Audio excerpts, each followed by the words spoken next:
It's a quiet evening in Pyongyang, North Korea. A university student plugs a USB drive into his computer. On it, a South Korean drama that half his dormitory has been whispering about. He opens that folder. The video plays perfectly. He watches an episode, copies the file to share with his girlfriend, and goes to bed. 3 weeks later, security forces knock on his door. They seize his computer and take him for questioning. They don't need a confession. They have something better. A complete cryptographic record of everyone who has ever touched that video file. His computer ID, his girlfriend's ID, his friend's ID, even the smuggler at the Chinese border, someone he's never met. The USB drive has become a confession, but the weapon that made this possible isn't what you'd expect. It's not a surveillance camera, it's not a wiretap, it's not even a spy hiding in the walls. For years, Western experts dismissed North Korea as a technological joke, a nation running on pirated Windows and obsolete hardware.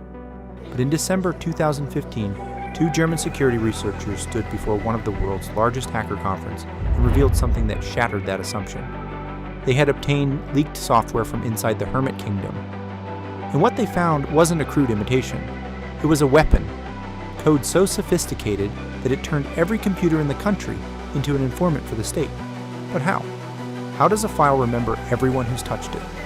How does a regime with limited resources track millions of people's digital lives? And how did two researchers in Germany expose a surveillance system that nobody knew existed?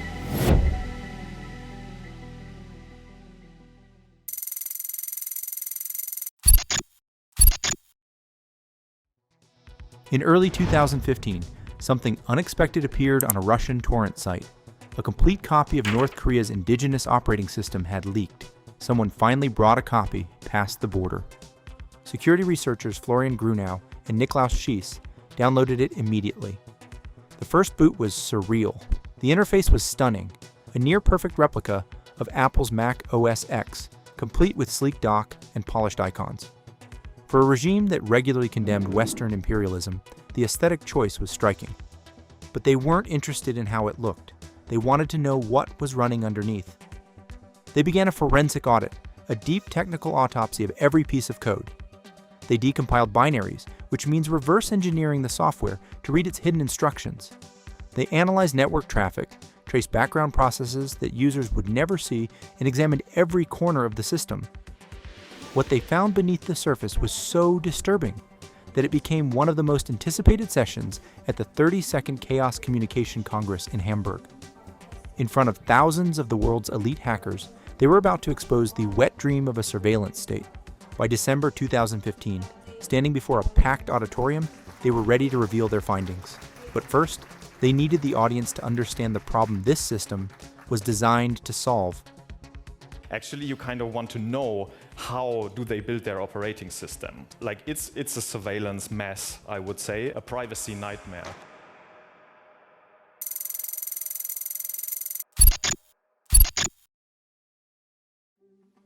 North Korea has its own internet called Pyongyang, a domestic intranet completely isolated from the global web.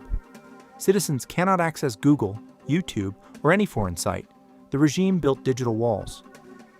But there was a problem they hadn't anticipated: USB drives. In the early 2000s, cheap portable storage began flooding across the border from China. On those drives, South Korean dramas, K-pop, foreign news, documentaries about life outside North Korea. An underground distribution network emerged with a peculiar name, the Sneakernet.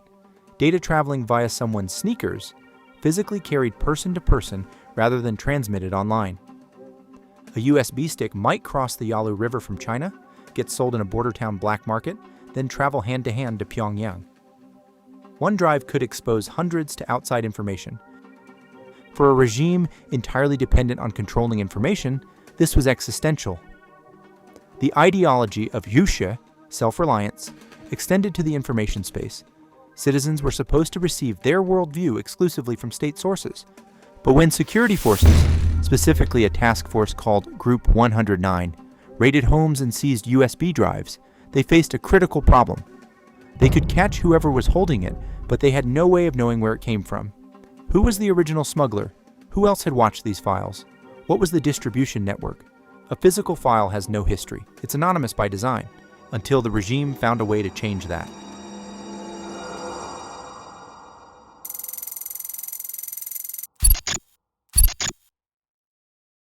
The system was called Red Star OS.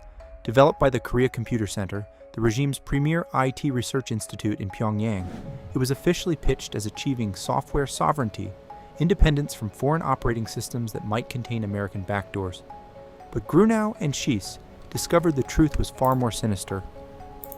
The most chilling feature they uncovered was a system called OPPRC, a watermarking mechanism that operated completely invisibly to track every file that touched a North Korean computer. Here's how it works. Every computer has a hard drive serial number, like a fingerprint for your machine. Red Star OS reads this number and creates an encrypted tracking tag unique to that computer. When you plug a USB drive into your computer and open a folder, Red Star OS silently scans every media file. For each file, it creates a small encrypted payload containing your computer's unique ID and hides it inside the file itself. Which then opens the office, and we close it again, and just close this. Back, and then hopefully, if we mount this again, then you can see it has been changed. So we didn't change anything in the file. It was just the operating system who's changing files. These files look completely normal. The video plays flawlessly. You'd never notice anything wrong. But here's the horrifying part. It creates a chain. When user A plugs in a USB drive, the Red Star OS automatically embeds user A's ID into the video file. User A gives the USB to user B. When user B opens it, the system detects user A's watermark and appends user B's ID next to it. User B shares it with user C, another ID appended. User C shares with 2 more people. More IDs added. By the time security forces raid someone's home, that video file contains a complete log of every computer it has touched. The authorities decrypt these watermarks using built-in tools.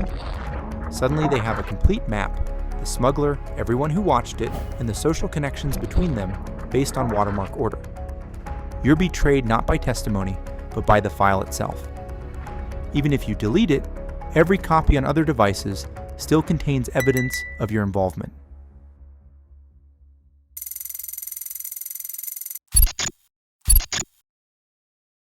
Red Star OS assumes every user is an enemy trying to disable surveillance.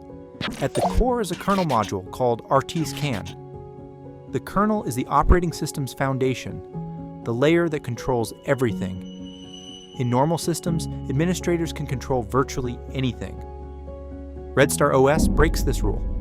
The RT-Scan module loads at startup and cannot be unloaded.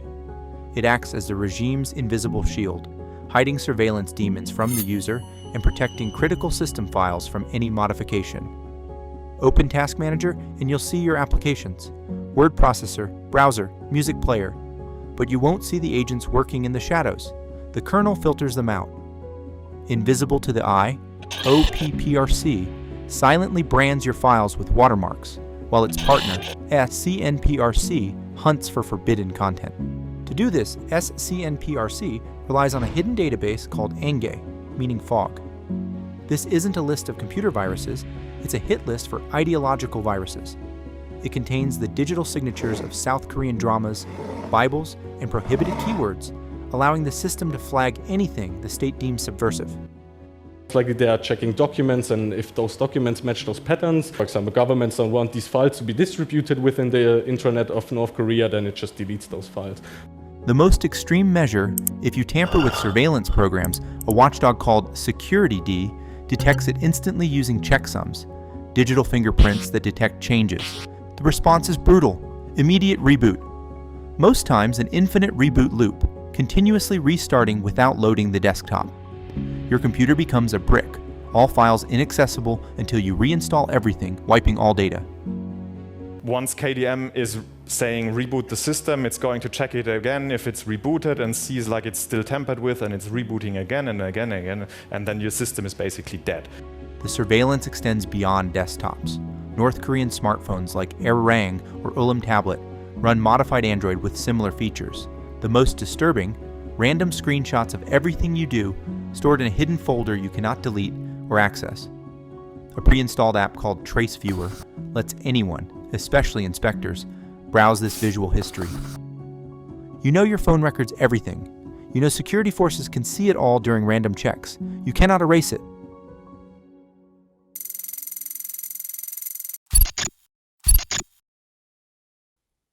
When Grunau and Schiess finished their presentation in December 2015, they were careful in their framing. They weren't exposing state secrets. They were exposing a digital weapon used to oppress ordinary people. So it is a well-known fact that this operating system is actually abusing free software, make free speech harder in a country that is quite oppressed. The reaction was immediate. Major news outlets around the world covered the findings. The technical details spread through security communities and reached information activists working to get foreign media into North Korea. These activists began spreading warnings about the watermarking system through the same smuggling networks the regime was trying to control. Word filtered back into North Korea. Your computer is tagging the files. Every file carries a record. People adapted. Defector testimonies reveal that North Koreans developed strategies to protect themselves. Some kept 2 computers, a clean one for official inspections and a hidden one for foreign media. But the regime was relentless in pushing adoption of the indigenous system. In 2020, North Korea formalized the crackdown with the reactionary ideology and culture rejection law. The penalties became severe, up to 15 years in a labor camp for watching South Korean media. For distribution, life imprisonment, or execution. Group 109 intensified their raids, armed with the forensic tools built into Red Star OS. When they seize a device, they can extract the watermark chains within minutes.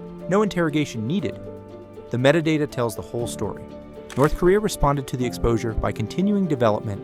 A new version appeared around 2019, likely with enhanced encryption, updated surveillance features, and new defenses against tampering.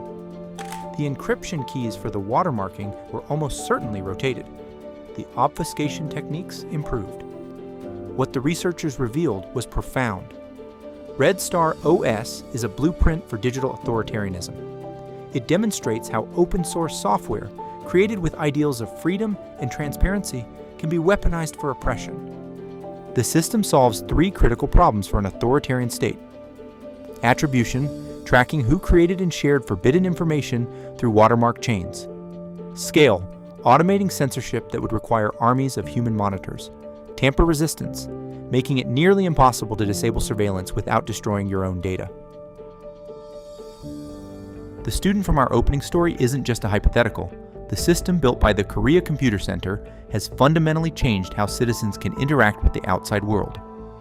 As researchers Grunau and Schiess demonstrated, Red Star OS proves that in the information age, the operating system is the new border. Physical walls can be climbed and physical checkpoints can be bypassed. But by controlling the code, the state creates an invisible mechanism of enforcement. The system operates precisely as a digital weapon. It tracks the movement of files, logs the history of data sharing, and allows specialized enforcement units like Group 109 to extract rapid forensics without ever needing a confession. This surveillance isn't a guard tower or a wiretap.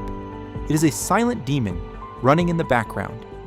The video plays perfectly and the image looks normal, but beneath the surface, the machine logs a permanent record. For users of Red Star OS, a few thousand lines of code turn the computer itself into the ultimate state informant. Thanks for watching. If you learned something new, drop a like and subscribe for more. See you next time.